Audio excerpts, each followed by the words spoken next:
La noticia del día sin duda ha sido la salida de Marta Huatay de prisión. 25 años después de haber sido condenada, ella ha recuperado la libertad. Según el reporte del Colegio de Abogados, estaría incluso habilitada para el ejercicio de la profesión.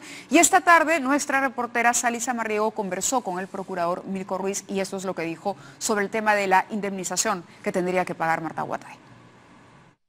Liberados y en el caso específicamente de la cúpula de Sendero a la cual y a la reparación civil que se les impuso a ellos, estamos hablando de un monto que ellos deben de 3.700 millones de soles de manera solidaria, o sea, de todos, ¿no?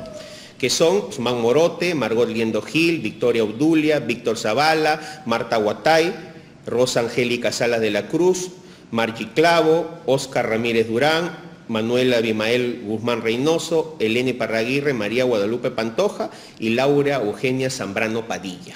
Ellos, que son, digamos, la cúpula o digamos los condenados principales en el caso del Sendero Luminoso, deben al Estado 3.700 millones de soles. Marta Huatay Ruiz, justamente la que va a salir excarcelada.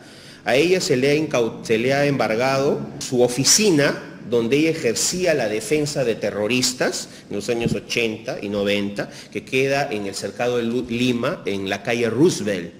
¿Okay? Se le ha embargado por el monto de 1 millón de nuevos soles.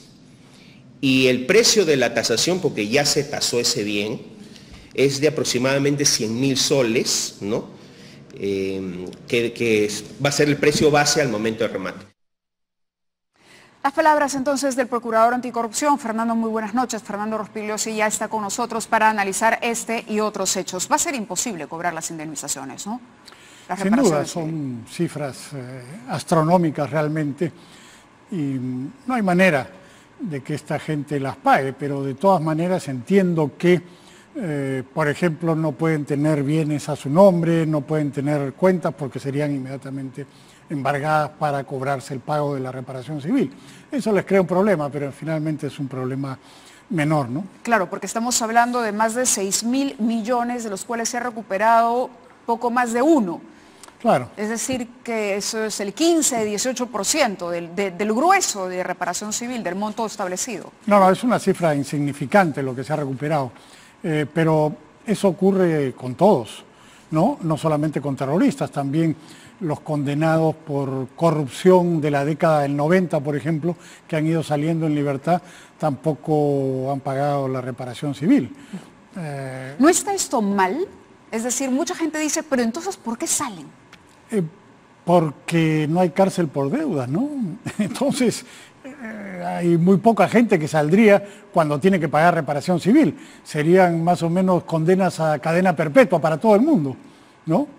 Claro, el procurador también ha dicho que a partir del caso Taratase se podría pedir nuevamente la prisión de Marta Huatay. Ese es otro asunto, si es que se le involucra en ese caso podría ser, pero yo no sé cómo Pero andará. hasta ahora solamente está la declaración de Feliciano y es por eso que se necesitaría, claro, una declaración no basta para poder ordenar una detención, ¿no? Claro que no.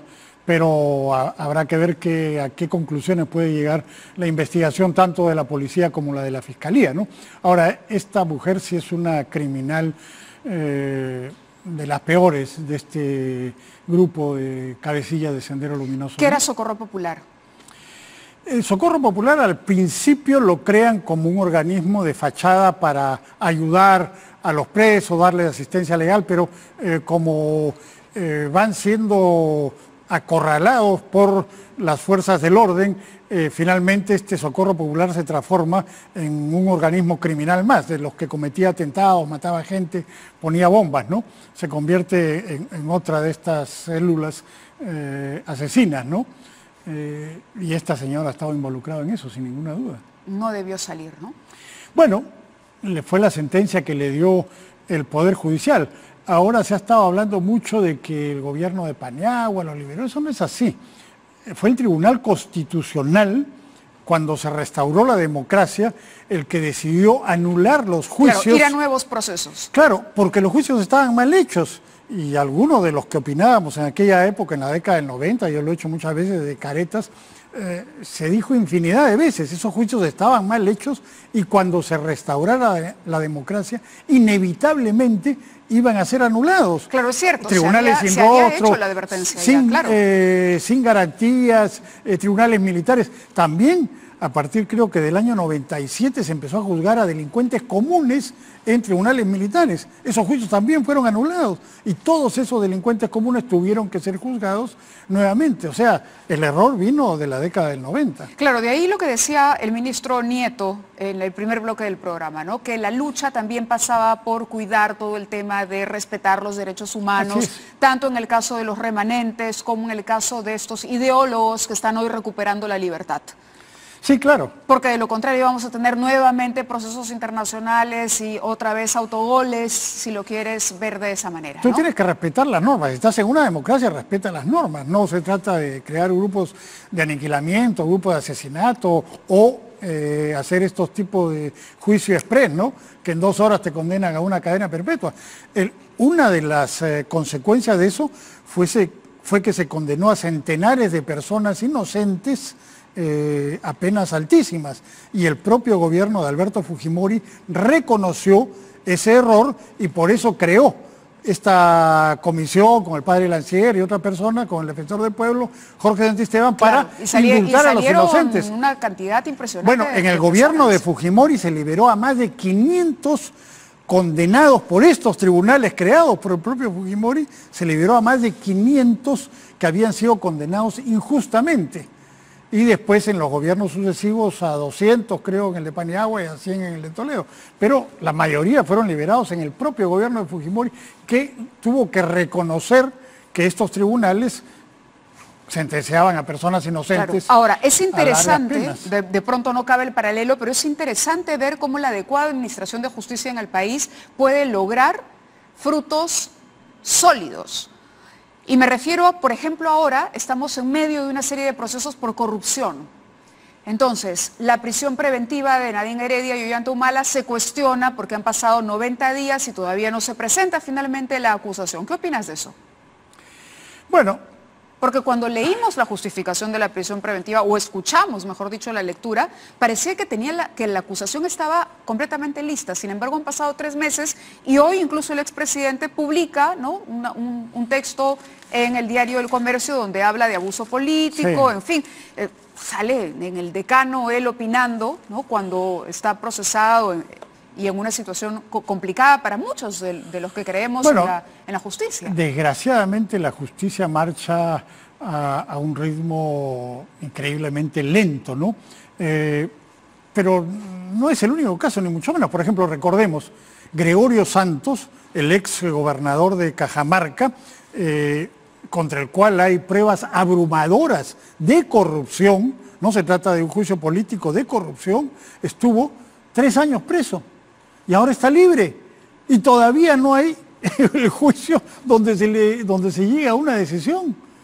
O sea, no es que el caso de los Humala Heredia sea un caso excepcional. Hay gente que ha estado otra política vinculada hasta el cuello con el narcotráfico. Nancy Obregón, una humalista que ellos llevaron al Congreso, estuvo 3 años presa y está libre ahora. Y las pruebas que presentó la policía son abrumadoras de su vinculación con el narcotráfico. Bajo esa lógica gravísimo. Y desde su perspectiva, entonces, ¿no habría esta campaña mediática de presión política que alega el expresidente Humala? No, yo creo que no. Yo creo que las evidencias de corrupción en su caso son bastante claras.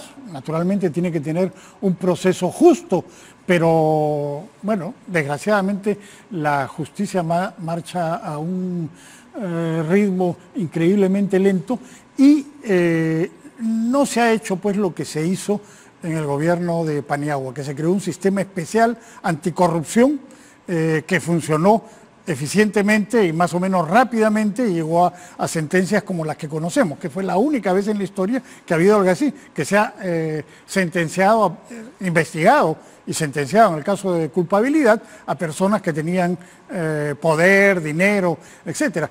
En este caso no ha habido ninguna intención, ni del gobierno anterior, ni de este gobierno, de crear una situación similar. Entonces se deja en manos de un sistema judicial que es notoriamente deshonesto ¿Cómo e ineficiente. se explica eso dentro de las credenciales democráticas que tiene este gobierno?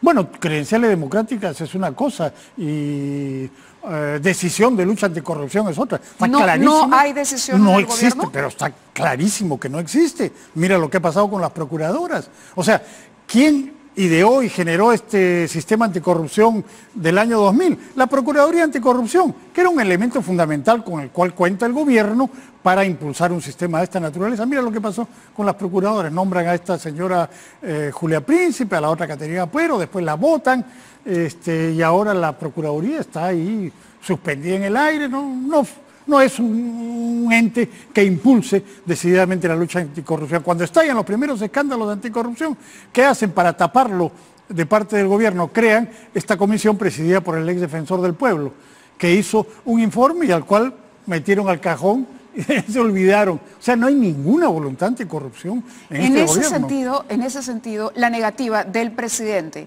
a atender a la comisión Lavallato, ¿abona? Así es, claro. ¿Por qué no se somete a las preguntas de esa comisión? Ese argumento de que es un circo me parece realmente muy débil, es un circo, pero se refirió a otra comisión. Se refirió a otra comisión, claro. Él dijo, es una comisión que vino y que dijo aquí 4 payasadas y fue un circo y por lo tanto no voy a atender. Yo creo que es un pretexto. Ahora, dicen que está dentro de sus prerrogativas responder por carta. Probablemente, no soy abogado, pero probablemente sí. Pero es muy sospechoso, por decirlo menos, que se niegue a responder preguntas, ¿no? Porque una cosa es que le hagan preguntas y repreguntas y pueda caer en contradicciones o negarse a responder algunas, y otra cosa es que los abogados le preparen una respuesta por escrito donde obviamente no van a cometer errores porque lo que no quieren responder, como hacen los abogados, le van a dar mil vueltas y van a decir una generalidad, ¿no es cierto? Y además dijeron hace ya varias semanas, dijo el propio presidente que eso ya estaba, mañana o pasado lo enviamos, y hasta ahora que yo sepa no han enviado nada. Entonces a mí me parece muy mal. Yo creo que hay temor de parte del presidente de responder a esta comisión, porque además esas sesiones no son públicas como han sido en otros casos, ¿no es cierto? Con el presidente de la República no es así, no fue por lo menos en el caso de Moreno. Claro. No fue pública. Entonces, aunque dicen que hay una grabación, ¿no? De esa reunión. Eso tiene que haber. Sí, tiene que haber. Una grabación. Tiene que haber una grabación, pero que tampoco es pública. Entonces... ¿debería hacerlo o no? Yo creo que debería someterse al interrogatorio de esa comisión. O sea, no vale el argumento de que es un circo si eso no es público. Entonces, de repente dicen cosas, pues qué sé yo, y él también puede responder a esas cosas, en fin. Pero yo creo que hay temor a responder ante esa comisión, ¿no? ¿Y hay temor porque hay responsabilidad? No sé si habrá responsabilidad o no, pero sin duda el presidente jugó un papel decisivo en lo que se está investigando, ¿no es cierto? Él fue ministro de Economía y presidente del Consejo de Ministros justamente en ese momento. Pero ¿no? además directivo de Proinversión. Naturalmente, por ese cargo era directivo de Proinversión. Así es. Entonces, creo que hay temor a enredarse, a no responder adecuadamente. Esto es ¿no? sobre la cartera interoceánica, ¿no? Para ubicar a los televidentes. Claro, eso es sobre este gran escándalo que tiene en esa carretera interoceánica uno de sus hitos claves, ¿no? Sí, si no responsabilidad legal, por lo menos política podría haber. Bueno, podría haber, no lo sé, pero me parece muy mal que el presidente no responda y ahora Ollanta Humala y Nadine Heredia, siguiendo el mismo camino, tampoco responden, ¿no? Y recordemos, Humala impulsaba, cuando ellos tenían mayoría en el Congreso, la creación de comisiones para investigar a sus adversarios políticos, ¿no? Y ahora que a él le toca, ahí sí ya no responde, ¿no? Claro, Qué cuando bonito, estoy de un ¿no? lado, así cuando es, tengo ¿no? el poder y puedo manejar los hilos. Ahora, lo triste es que lleguemos a esta conclusión, que los hilos de la justicia se pueden manejar políticamente. Bueno, desgraciadamente la mayor parte de nuestra historia es eso, ¿no? ¿Hoy ¿no? está ocurriendo? Sí, claro que está ocurriendo y mira cómo las cosas avanzan con una ¿Y quiénes están manejando los hilos? ¿El desesperante. gobierno? No creo que el gobierno sin duda influye, pero hay muchas fuerzas ahí, y políticos y gente de dinero, influye. ¿Fuerza popular? ¿Ah? ¿Fuerza popular? Sin duda, ellos tienen un poder inmenso, ¿no? tienen poder y dinero. O sea, toda la gente que tiene poder y dinero puede influir en un poder judicial o un sistema judicial mejor débil y deshonesto como es el nuestro. ¿Y la pérdida de poder político de Alan García podría llevarnos a un proceso mucho más riguroso en el caso de él? ¿Tú crees? Bueno, yo creo que tiene más influencias que muchos en el Poder Judicial, ¿no? A pesar de que ha perdido mucho poder político, Sí, claro, porque ellos, los apristas, desde el primer gobierno aprendieron que era muy importante tener influencias en el Poder Judicial y desde hace décadas las tienen, ¿no? Claro, entonces cuando García dice que son sus enemigos políticos, los que le temen, los que están considerando que él es el cabecilla, el jefe de una organización criminal con 31 personas que actuaban como la camorra bajo un código de silencio. Bueno, digamos que es verdad que sus adversarios políticos... Porque es gruesa la acusación y la forma, no, sí, la ley es gruesa, ¿no? La acusación es muy fuerte, pero, en fin, digamos que no es inverosímil tampoco, ¿no? O sea que hay que ver. Ahora, es verdad también que los adversarios políticos de García lo atacan y lo critican y usan esto, eso es cierto. Entonces, pero él es más fuerte que ellos. Me imagino mentalmente al sistema de justicia y de aquí un montón, a los Tupac Amaru, las fuerzas políticas jalando de uno y de otro lado. Y eso es escandaloso. Es escandaloso. Mira, uno de los casos más escandalosos es precisamente el de Ollantumala, con el caso Madre Mía.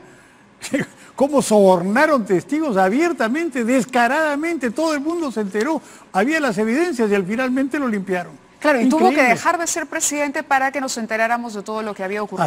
Así es. Ahora, el caso Toledo. En el caso Toledo, ¿también crees que el gobierno estaría protegiendo a Alejandro Toledo? No sé si lo está protegiendo, la verdad es que es retrasando el trámite de extradición, retrasando su venida al país para que rinda la justicia. No lo sé.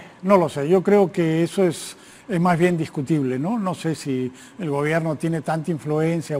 Yo creo que más bien Toledo está moviendo sus propias influencias en el Poder Judicial para retrasar y entorpecer el proceso de extradición, ¿no? Pero que le vendría bien, de paso, digamos, al gobierno actual. Es verdad. Le vendría bien, porque tú acabas de decir que Pedro Pablo Kuczynski le tiene miedo al cuestionario de la comisión, le tiene miedo a la repregunta. Sí. Además, si esto fuera o se hiciese público, uno podría incluso ver los gestos a la hora de responder. Sí. Y eso, a veces en los gestos, está la respuesta. Sí. A veces en los silencios, en el titubeo, ahí está la respuesta. Es verdad. Por eso creo que no quiero responder. De pronto sería bueno pedirle al presidente que esto sea público. Abierto, público y que atiende la comisión. Bueno, pero si ni siquiera quiere atenderla, pedirle que la atienda y que sea público, y es casi imposible. Yo sé que es demasiado yo estoy plenamente de acuerdo. Podríamos hacerlo, ¿no es cierto? Lo hacemos desde este programa en este momento. Claro. Que atienda a la comisión y que la sesión sea televisada y que sea pública. Ojalá. Ahora yo creo que él se va a negar a las dos cosas, desgraciadamente ya se está negando ahora, sí, ¿no? En 4 idiomas. Bueno, ha sido parte de la revista Caretas. Yo quería preguntarte por el caso de Rafo León también. ¿Cuál es tu opinión? ¿Se excedió Rafo cuando hace esta columna y habla de esta manera, digamos, no menciona los nombres directamente, pero las alusiones están claras y son ofensivas? No sé cuál es tu posición. Sí, yo creo que se ha excedido. Yo creo que se ha excedido porque además no es... para todos igual, ¿no? Va directamente contra un grupo de personas que son sus adversarios políticos o a quienes detesta. Bueno, cualquiera puede tener sus odios y sus amores, pero expresarlo de esa manera en un medio de comunicación me parece equivocado, ¿Arrastra a la revista con esto? ¿Arrastra a la revista? Bueno. Es un personaje de la revista, ¿no? Claro, es un personaje de la revista, pero... En fin, y eso tendrán que decirlo ellos. Yo estoy en contra de la persecución judicial de estos casos. Por eso te preguntaba justamente, no me porque parece, hay casos y casos, ¿no? No me parece que deba ser perseguido judicialmente ni sancionado judicialmente. Pero por lo menos una disculpa sí ameritaría. Sí, yo creo que sí, y que no debería seguir en ese camino. Eso me parece a mí, y que, o sea, hay una suerte de censura moral a ese respecto. Y también tiene que haber una autorregulación de los medios para evitar pues que después se planteen estas cosas de que hay que reprimir, hay que poner leyes. Eso es lo peor que puede ocurrir en el caso de la libertad de prensa. Gracias, Fernando, por estar con nosotros esta noche. Gracias, Mávila. Por habernos aclarado mucho este panorama complicado, siempre en el Perú, panorama complicado político, judicial, social. ¿No es cierto? Muy bien, gracias a ustedes también por acompañarnos y antes de despedirnos simplemente yo me pongo rosa, me hago un autoexamen ahora mismo. Es muy importante luchar contra el cáncer de mama y además cada día es más sencillo detectarlo. Así que ustedes también pónganse rosa y háganse un autoexamen en este momento. Ha sido todo por hoy, mañana regresamos a las 9, se quedan con noticias a las 10.